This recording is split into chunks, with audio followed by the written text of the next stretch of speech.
Welcome to Double Trouble, Macdonald-Laurier Institute's foreign policy podcast series, where we explore the implications of the emerging axis of authoritarianism between Russia and China for Canada, for our allies, friends, and the world.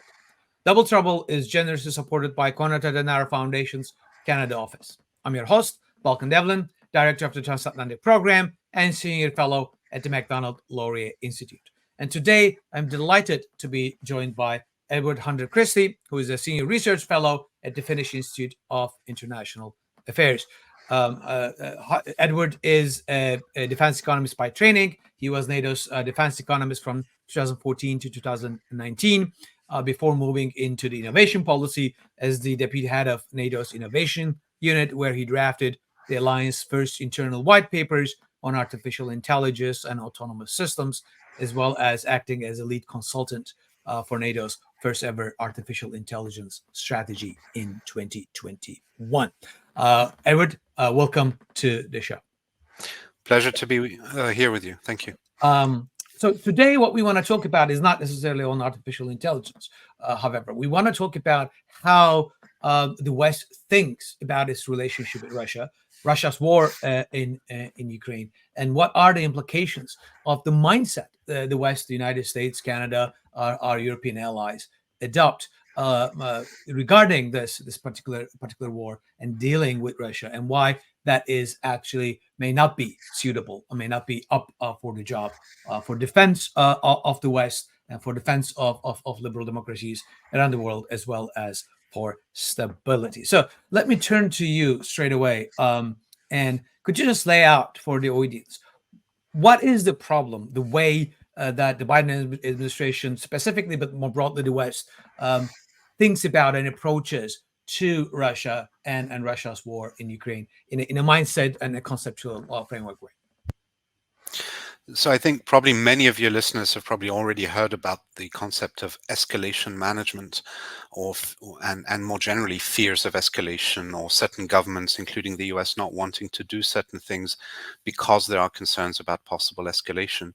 And so that entire mindset about trying to control escalation, about fearing that escalation dynamics may get out of hand, that's been a really very powerful thread through the whole policy of assistance to Ukraine, not only during this war. This actually started already back in 2014, and it's been a continuous problem and a continuous constraint on how much our governments have come to Ukraine's assistance. And in effect, I think we can say that we're always a sort of one step behind the level of aggression that Russia throws at us, and very often from fear of causing an even wider war or more serious war, or possibly a war involving nuclear weapons, our governments have been hesitant, particularly those of Western Europe and North America, much more so than those on the so-called Eastern flank, so the nations of Eastern Europe that are also NATO allies and that are also members of the European Union.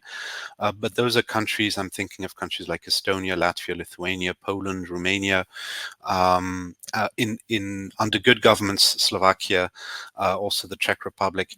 Those are countries that have a historical experience of Soviet domination, and they are closer to the problem, and they have a certain understanding of the Russian mindset, the mindset of the Russian state, I mean, how it acts in its foreign policies. And so those allies, on the other hand, have tended throughout the war, as well as before the current war, before February 2022, those allies were systematically in favor of stronger assistance to Ukraine. So we effectively have this kind of a gradient, geographical gradient or distribution of resolve, and the further west you go, the lower the resolve and the lower the willingness to take risks.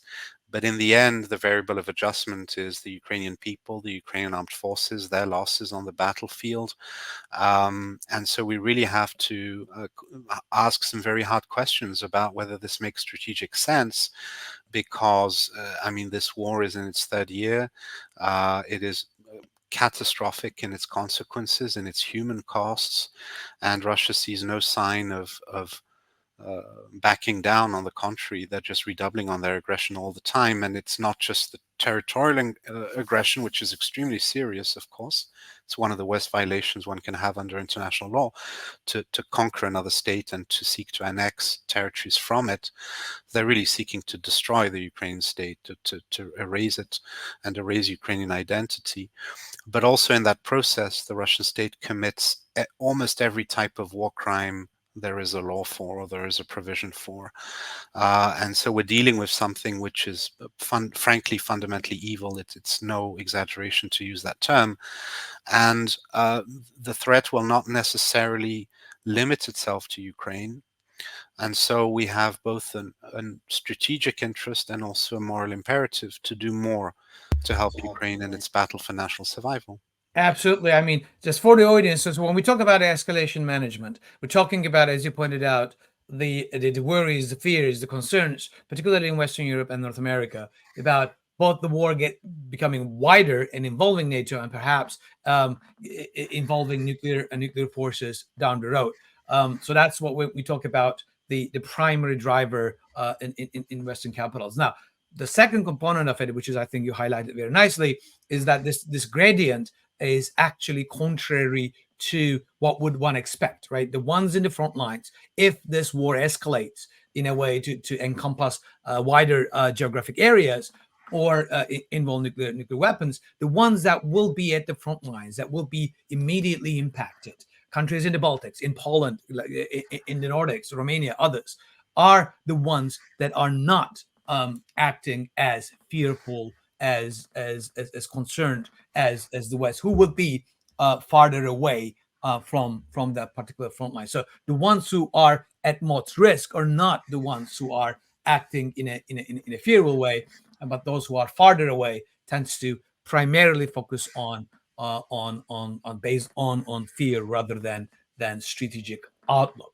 So why that is the case? Why do we have the frontline states who, if this war to escalate to broader war within Europe, will be the one who will be bearing the brunt of Russian aggression and war crimes and violence, are not afraid, while countries that are geographically farther away are acting in a way that runs around like scared children.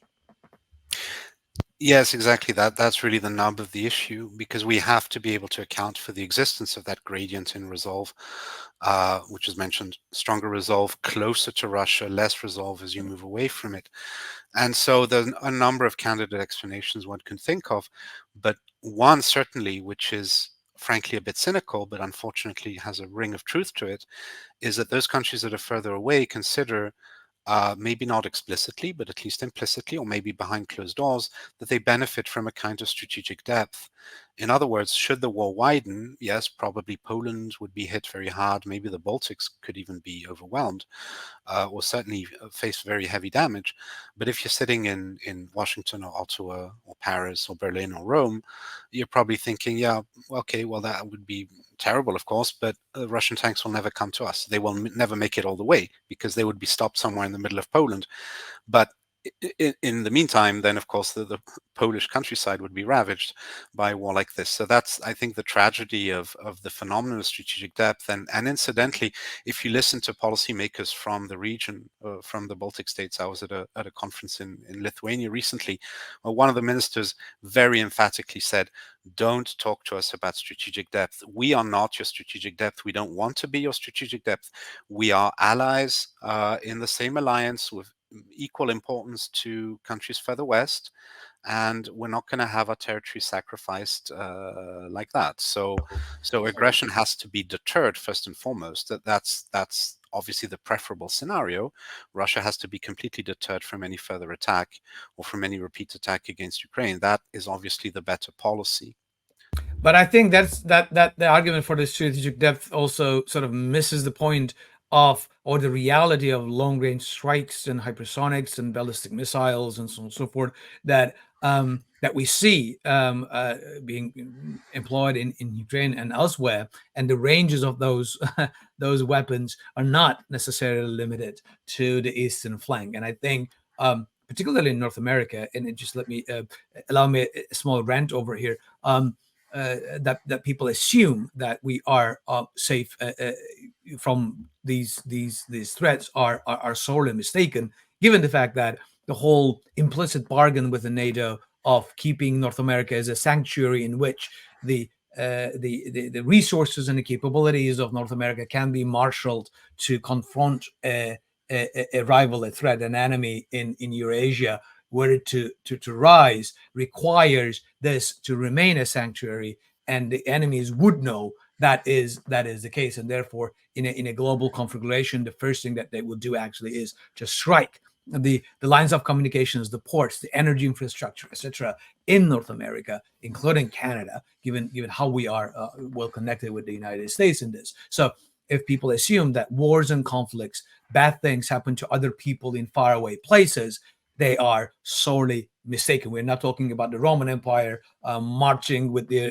legions, but the very fact that the modern technology enables strikes across long distances do not necessarily make those countries in Western Europe or in North America safe from the destruction that the Russian state can unleash. And we know that they have the capability and the willingness to engage with that. And therefore, supporting Ukraine, as we have been saying since the very beginning, it's not charity, but it is self-interest for the West. If we do not want to pay hundreds of dollars in the future and sacrifice blood, we need to be able to provide the necessary support. No, indeed, absolutely. I mean, the concept of strategic depth actually makes very little sense. You can imagine historically, before the advent of long-range, especially intercontinental delivery systems and intercontinental ballistic missiles, which, by the way, we have had for near on 60 years now. So it's not exactly a new development. And so we're not in a Second World War situation where, and of course, Europe is not Russia. We can't simply retreat hundreds of kilometers and just dismantle factories and relocate everything and then reconquer backwards. That's impossible. The states we have in Europe have small territories, and also we have to take into account the Russian way of war. So there's two aspects here. One is the long-range war that would inevitably happen that you mentioned. It would, of course, be part of Russia's war plans to try to interdict our sea lines of communication, to try to prevent North American reinforcements from coming to Europe, to prevent Western European reinforcements to getting to Eastern Europe. There would be battles in the North Sea and the Arctic and the North Atlantic all over the place. Certainly there would be long-range strikes against any target anywhere in Germany, in Belgium, in Great Britain, in Canada and the US. That's for sure, not to mention also the role of attack submarines using also conventional delivery systems. So those technologies are not new, and indeed, I mean, it would be a long-range war as well as one that has a front line. So that's one aspect. But the other aspect of the Russian way of war, and we can see it in eastern Ukraine, is how it grinds forward and absolutely demolishes everything. As soon as they get within artillery range, they basically completely flatten cities. Everybody has to flee, and then they just grind forward. And that is obviously something that we cannot accept as an outcome for any of our allies. And we have to remember that we're heavily interconnected states, we're heavily interdependent, and NATO failing to live up to its commitments would be a disaster for the credibility and the future security of all of NATO, including the United States. And on the European level, for the European Union, it would basically mean, well, okay, this nice union of guys who do business together, they won't protect their own members. I mean, that would be the end of the European project. It would be the end of the Atlantic Alliance and the end of America's credibility as well. So we have no choice but to have high cohesion, to stick together, and to deter Russia in the most decisive way. And that connects with our earlier discussion. Because our governments look so evidently hesitant and fearful of whatever might trigger Mr. Putin into some sort of more brutal action. The trouble with that is that it signals weakness, it signals lack of resolve, and it puts a question mark on not our ability to deter Russia, not on our capabilities to deter Russia, but on our willingness to deter Russia. If I were a Russian analyst, I would begin to say, look at how frightened these guys are. Do you really think they would confront us if we let's say, march 10 kilometers into Estonia or 20 kilometers into Poland. Who knows? They might take the gamble. So that the hesitancy in helping Ukraine actually puts the rest of Europe in danger, even North America in danger.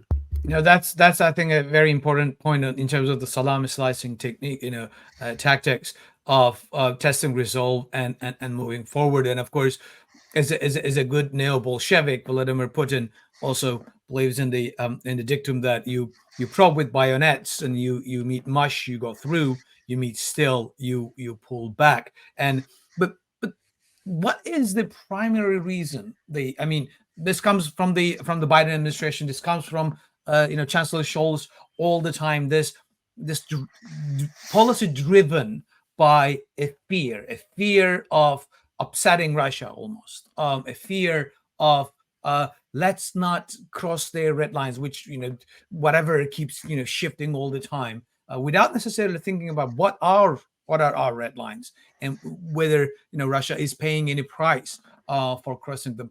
What is sort of the fundamental mindset that leads to this on in the United States, in Germany, and other places? Is it a personality issue? Is it a historical experience issue that we do not necessarily see in the eastern flank, where, as we talk, people are on the front lines. Their historical experiences are different. Their understanding of the Russian way of war is different, and they and our Baltic allies, our Polish allies, have been warning and talking about the threat of Russia, and why trying to appease Russia would lead to further destruction and further risk of war. We have been hearing this for 10 years or more, but why do our policymakers, decision makers, still do not understand or learn these lessons? And what should be? And then the second question, which I want to get into, is what is the proper mindset to approach for this? So I would say that there's a mix of factors. I mean, there are some personality issues, certainly. And this we can see in the German case, for example, because some parts of the German political class, including some leaders of the main opposition party, CDU, some members, this might surprise North American listeners, but some members of the Green Party, actually most of the Green Party in Germany is more hawkish and wants to help Ukraine more decisively. There's even some members of the Liberal Party, kind of a centrist pro-business party, who are also more forward-leaning. So it's really the Social Democratic Party of Scholz, which is the most prone to appeasement, not to mention extremist parties, which are even worse, of course. So there are differences within Germany. There are also differences within the United States. I mean, my impression of candidate Nikki Haley, for as long as she was in the race to clinch the Republican nomination, which she didn't get, but she seemed to have a much more classical Reaganite kind of mindset, and I think she would have handled the situation differently with more resolve than Joe Biden. Nevertheless, what is true is that we're mainly talking here about differences between states and state attitudes. And I think that those run very deep, and there's good evidence that states, certainly that's my experience, and I want to specify, I mean, I was a NATO official for 6 years.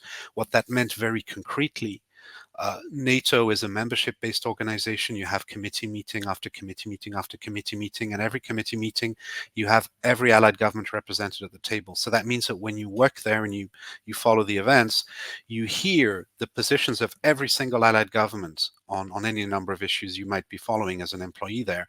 You hear them over and over and over, dozens of times, and that enables you to get a sense of how states tend to think. And there really are differences at the state level. And my experience tells me that there really are differences between Eastern Europe, Western Europe, North America, and there are intellectual roots that are very, very persistent, that have a very long trajectory, very long path dependency over time. For example, a lot of the fundaments of thinking about big international relations questions in North America, mainly led by US scholars, who also studied very, very intensely in other countries. I mean, the literature is dominated by US scholars. But the point is that it's a relatively US-centric kind of scholarship. A lot of the writings we had in the 1970s, in the time of détente, developed all sorts of concepts that are still considered current and valid today. The whole sort of theorization about escalation, about the escalation ladder, about perceptions and strategic rivalry. All that comes from a certain literature which uh, has gone through a revolving door between academia and the US government over decades. In the case of Germany, there's also a kind of learning process where the Germany of today is essentially a successor state to West Germany, not East Germany, West Germany of the Cold War era.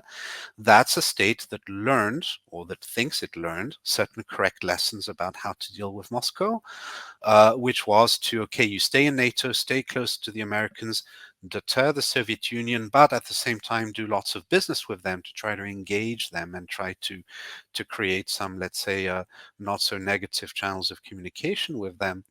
And effectively, we can see it today with Biden and Scholz, who seem to understand each other relatively well on that note. There's a lot of that détente era reasoning which is still there and which is really not fit for purpose. And what I mean by that specifically, there's one intellectual root which is very specific, which is the fact that from the late 60s onwards, NATO policy towards the Soviet bloc was predicated on the idea, on the finding, which was largely correct at the time, that the Soviet Union then was basically a status quo power. And that's really something very important to understand. Today, the United States, the Western European countries, we are the status quo powers. We're the ones who are happy with the order. The 1990s were good to us. Our norms expanded. Business was good. We opened up to the world, maybe a bit naively. But the point is, we believe in the norms of the international system that we helped set up in the late 40s and 50s, etc. But Russia is a revisionist and a revanchist power today, right? Exactly. And the way to deal with them, with a revisionist and revisionist power, is not try to meet them on the margins and try to ensure that they do not upset the status quo. But it is different, right? I think that is the fundamental mindset shift that we need to do. There is the lack of understanding what is the strategic culture today in the Russian security elite and broadly the Russian state about the international order, about its place in the world, about the desirability of its location, its status within the international order, and that seems to be missing. So maybe if you can lay that Russian strategic culture today, that mindset today, for us before talking about what is the proper mindset or framework to deal with the currently existing Russian strategic culture, the way of thinking. I mean, the way I see it, and I'm going to I'm going to paraphrase maybe a little bit from Kotkin and some other well-recognized scholars. I might butcher a little bit their thinking or simplify it, but essentially, Russia is an empire state. It's very important for readers or for listeners who might not know this, but inside the borders of the Russian Federation, you have dozens of nations that are not ethnically Russian and that originally do not speak Russian. Some of them are Muslim, some of them are Buddhist, all sorts of different cultures, East Asian, Caucasus region, Central Asia, etc. Indigenous tribes from Siberia. I mean, this is a country that expanded massively over centuries. It has a very long history of imperialism, but its imperialism was over land, not overseas. So it makes it very different, and it's an understudied phenomenon. Most people in the West, they think colonialism, imperialism, they think of the Western Europeans going around the world, colonizing Africa, etc. But really, Russia is the one remaining surviving European empire. It's the only one. And it is the biggest territory in the world. And it has dozens of colonized nations inside its borders, inside its current borders. And it lost a good dozen colonized nations that left the Soviet Union when it collapsed, or that were in Central Europe. But the point is that the dismantlement of the Russian Empire only came halfway. And conversely, the Russian state, first of all, considers that controlling other nations is normal. It considers that expanding over land is normal, and it has a historical tendency to yo-yo between phases of expansion and phases of retraction. And it still has that behavior today. It's as if it had a muscle memory of the territories it used to control. And it's a very, very bizarre way of thinking. And one really needs to study it, to observe it for a while, to actually realize that it's true. But essentially, even much before this war broke out, the Russian government had as a policy the idea that they had special interest in all of their former territories, so former republics of the Soviet Union. They consider, and Putin himself considers this, and he's talked about it publicly as part of justification for invading Ukraine. He believes that it was that the USSR, meaning in his mind really Russia, developed Ukraine, developed Ukraine's industry, developed Ukraine's energy infrastructure, and that all of that is rightfully Russia's. And how dare this upstart, newly independent state consider that those pipelines and those factories actually belong to Ukraine? In Putin's mind, those are Russian things. And Russian I think that's super important to underline. This is not only a Putin problem. This is a broader Russian strategic cultural problem that will persist until and unless the Russians themselves recognize the fact that they are no longer. They need to be a normal state, not an empire ruling over subjugated nations and peoples, and they do not have a special right to dictate the way of life and the direction of those countries and nations that used to be under their yoke, and thus it goes very deeper. It's gone much deeper. So this is not necessarily Putin's war in that particular way. Putin might have started this, but it is the sources of it is going much deeper. What do we need to do? What is the proper mindset for the West to adopt if we face such a country, such a revisionist country that has deep imperial roots and continue to think in those terms in the middle of Europe? I believe there is more than one option. I mean, starting from first principles, there is more than one option on paper, although some would be more risky than others. But jumping off directly from the problem of Russian imperialism and neo-imperialism, one could take the view, and some people in Eastern Europe very much have that view, that we will only have a lasting peace if we beat the imperialism out of the Russians, meaning we would have to defeat them militarily very severely, and not only that, but also promote the separatism of any nation within Russia's borders that wants to become independent, be it the Chechens, Dagestanis, whoever it is. If they want independence, we're ready to recognize them and support them as newly independent states tomorrow. That could be an approach, and some people favor that. Another framing could be, and I think that one might be an easier sell for Western governments, because we're very close to it already, would be simply to say, okay, forget about who is an empire state and who isn't. Forget about who has ethnic minorities within their borders or not. Some countries are almost ethno-states, like Poland, for example, is 99% Polish. It's the way it is for complicated historical reasons, but it is the way it is. And really what we don't want, and that's a lesson from history, we don't want revisionism, we don't want revanchism, we don't want people changing borders by force. Our diplomats from all of Western countries and many non-Western countries agree with that.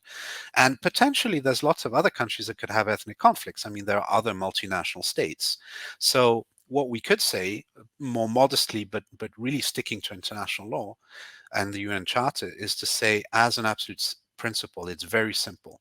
Russia, you stay within your borders, and any invasion outside of that is prohibited. And we will do what it takes to prohibit that, to counter that, to fight against that, first and foremost in Ukraine. So any time that Russia goes outside its borders to try to conquer, we would endeavor to ensure that they are defeated and thrown out again. And so do that for Ukraine. Maybe in future do that for Georgia, for the territories that Russia illegally occupies in the northern part of Georgia, that's South Ossetia and Abkhazia. There's the remaining issue of Transnistria, which is a sliver of land within the country of Moldova, which is also an issue. Those would be the essentials. Then we could also look at Russia's overseas adventurism in Africa. That's yet another topic. But essentially, we would say, everybody recognized everybody else's borders, by the way, including Russia and including under the leadership of Vladimir Putin. Ukraine was recognized as a fellow member of the UN. They signed bilateral treaties. They recognize each other's borders. And so basically what I think the most promising approach is to really stick to the principles of international law, and they apply around the world, and there is never an exception. And we will fight very strongly to enforce that. For practical purposes, for today, what does this mindset mean for Western support for Ukraine, and what needs to be done? And before jumping into the last question, what this means for Canada more broadly, but in a concrete sense, if we change our mindset from fear of escalation and trying to appease Russia, and focus on ensuring that Russia remains within its borders, and that we understand that it is a revanchist and revisionist power and not a status quo power. What does that mean in a concrete way? What do we need to change in our approach, in our support for Ukraine in this war? So first of all, I would say fundamentally, it is understandable our governments don't want war if they can avoid it. Okay, that is understandable, but it takes one to tango in cases of war and in cases of revisionist challenges to the world order. So what we should do is, as a first step, have a policy of unlimited assistance to Ukraine. Unlimited assistance, no caveats, no limits on the types of weapons we give, and also simultaneously crank up our weapons production much more strongly. Even if it costs us a lot, the fact is we can afford it. Most Western countries are between 2 and 3% of GDP on defense. We could be going up to 4, 5, 6% like we had in the late Cold War. We had good economic growth. We were wealthy. We can do this. But basically, the first layer is unlimited security assistance to Ukraine. That means concretely unlimited weapons supplies. That's the basis. On top of that, we should signal to Russia that if they escalate, well, game on. We should be deterring them. So they should understand that if they escalate, then we will go to war to defend our allies and we will defeat the Russian Federation. We will go all in, just like we were communicating to them during the Cold War. Because if we don't have that, we don't have anything. And then the risk is the war indeed will widen.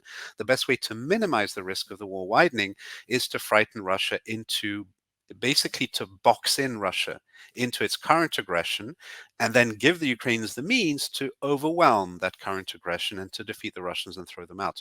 So that would be, it sounds very simple, but it's very important to get to get that right, to get that basic idea right. So I'd say simply unlimited weapon supplies to Ukraine, combined with an assertive posture towards Russia. It could be something like saying, like a public statement by some leaders, it could even be a throwaway remark in public by saying, well, certainly Moscow should be careful with how it behaves, because one of these days maybe we will run out of patience. Just that kind of language.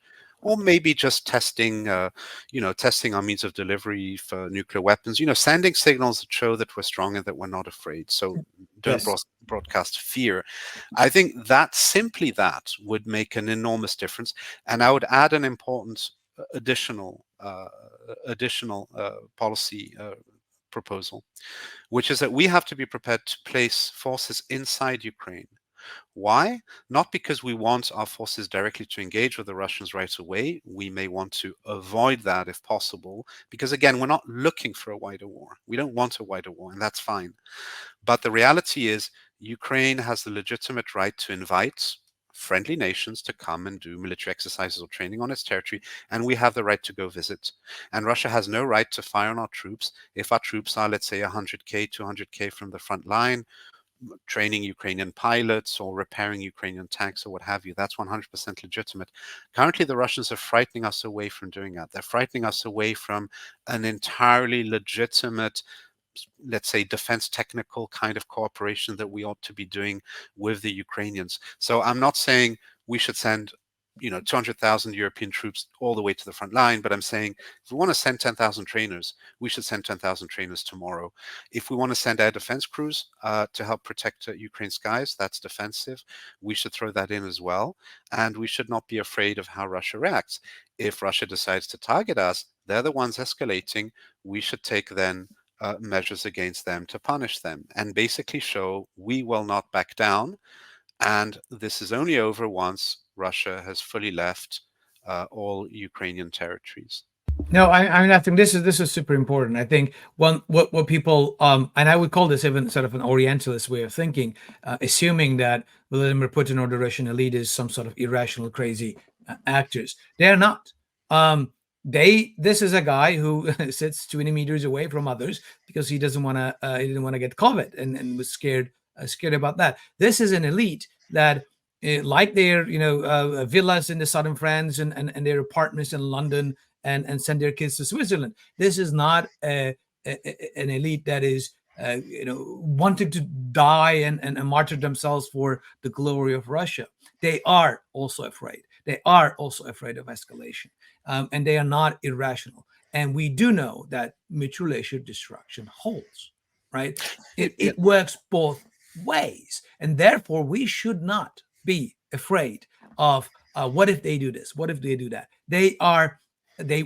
Russia wants to avoid a war with the West as much as we want to avoid it too. That thus we need to start with the premise that they are also afraid of war with the West, and therefore that should not limit ourselves by supporting Ukraine to the hilt, because not doing so increases the risk, increases the miscalculation, increases the misperception within Kremlin that they can push more and more, and therefore we can actually get to the war. And I really like the suggestion that we also can demonstrate our credibility and resolve by putting some skin in the game in this way, and highlighting the fact that we are not only engaging in cheap talk, but through our action, through unlimited support and no restrictions on Ukraine's ability to strike Russia, as well as putting our own troops at risk, potentially at risk there, we are providing that we are very serious on this. And whenever Russia is pushed back in this way, historically speaking, we do see that they actually do step back and think through. Last question. What does this mean for Canada and Canadians? And what if this mindset shifts? If we sort of much more forward-leaning, together with our sort of Baltic and Eastern flank allies, decided to shift from an appeasement mindset and a fear of escalation mindset to a winning mindset, to the notion that Ukrainian victory, is a lot less costly than appeasement in the long term for the West. What Canada needs to do and why Canadians need to care. We are a G7 country. We're spending pennies on defense. We are the ones who are in the quadrant of shame with the NATO spending, spending less than 2% of GDP and less than 20% on capital expenses. We're not really pulling our weight. What do we need to do, and why this matters for Canadians? Fundamentally, Canada, it is in Canada's national interest, and it's the way Canada's foreign policy and security policy is constructed. It is predicated on the assumption that Canada is allied with the United States, but also more widely with NATO, and that it belongs to a community of nations from which it benefits. By being in the G7, by being able to trade very easily with Europe and other world regions, and fundamentally, I mean, this is Canada's universe. This is Canada's primary source of prosperity and security, to be an active participant and an active supporter of Euro-Atlantic security and prosperity, and the front line is in Ukraine. And I think Canada actually had a relatively good record of helping Ukraine before the full-scale invasion started, in the sense that Canada had a relatively ample program of training Ukrainian security forces. Operation Unifier, yeah. Yes, Canada was one of the biggest trainers of Ukrainian security forces, and so why not put that back on the table inside Ukraine at scale, and make it clear to the Russians that any strike on Canadian forces will not be accepted. Now, Canada alone, of course, might be easy to push around, but Canada is not alone, and Canada will never be alone. The United States is there, Europe is there, and Eastern Europeans are there, and everybody is there. And that's very important that we have that mentality. Now, I'm not saying Canada should necessarily do this unilaterally. It could discuss together with a few European allies to have a coalition of the willing, of those who want to put troops or trainers inside Ukraine and just do it. Even if the US or Germany don't want to do it, they are the timid leaders within NATO these days. That's the way it is. But I think fundamentally the quality of our alliance is not based on simply hiding behind Washington or hiding behind Berlin. The views of other states matter as well. And I think for Canada, this is just a national interest, and perhaps, if I may also say, a matter of honor. Canada, it's well known, has a very large Ukrainian diaspora. And there is some disappointment in Ukraine and in Eastern Europe more broadly that Canada as a state hasn't done more. People do understand Canada has underspent on defense for many years, that its military stocks are not particularly enormous. That's fair enough. But nevertheless, the overall posture of Canada has not been especially forward-leaning, and Canada could put skin in the game and could lean forward more. And at the end of the day, this is a group exercise. This is collective security.